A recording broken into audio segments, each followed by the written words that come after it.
Hi everyone, I'm Dr. Wanda Polson, Clinical Director here at Little Warriors Be Brave Ranch.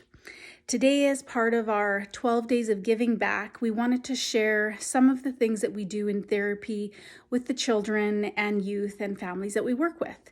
We also thought that in understanding this, it would be helpful for those of you who continue to be on a journey of self-betterment and wellness. So we want to tell you a little bit about the brain, and I'm going to give you a quick Coles Note version of the Brain 101.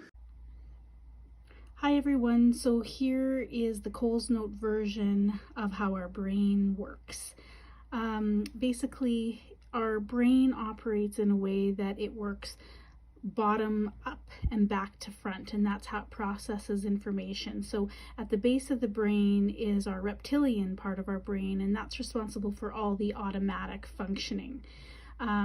The reptilian brain is the oldest and most primitive part of the brain, and the primary task is survival. So this part of the brain really controls things like breathing, heart rate, temperature regulation, and it really acts out of instinct. So when it's acting out of instinct, this is when you see humans and animals alike go into like a fight, flight, or freeze response when there's any kind of threat that happens.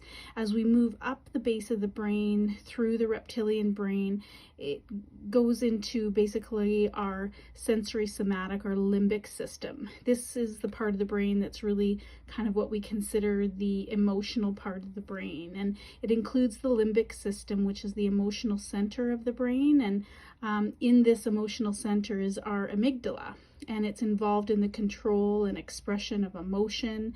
It's also the part of the brain that responds to danger and the processing of short-term memory. And beyond that, we move up into the newest part of the brain, which is the cortex or neocortex. And this is really the executive functioning part of the brain. It's what we think is the higher level thinking part of the brain. It's the most recent area to develop within the brain, and it allows for things like analysis, logic, and intellectual pursuits of things.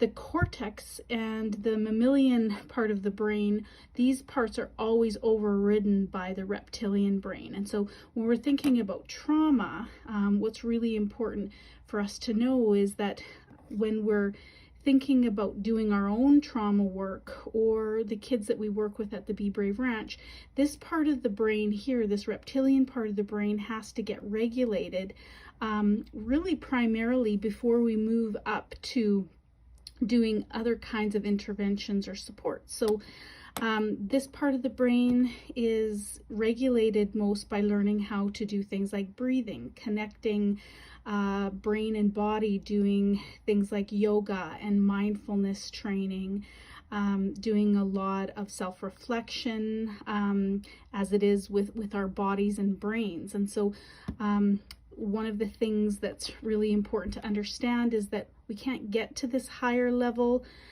thinking or this higher level processing until these parts of the brain are really more regulated.